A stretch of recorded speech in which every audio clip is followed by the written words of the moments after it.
Ahoj, takže v dnešnom videu si ukážeme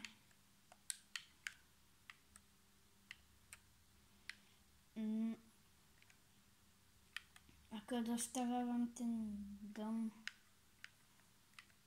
z hliny.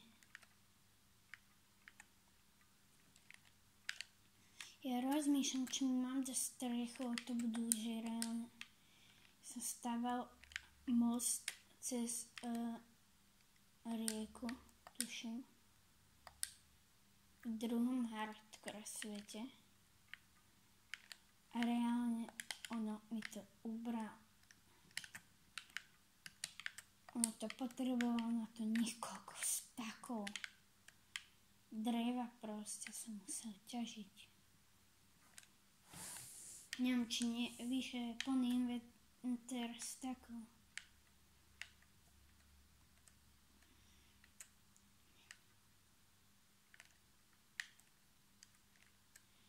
Lebo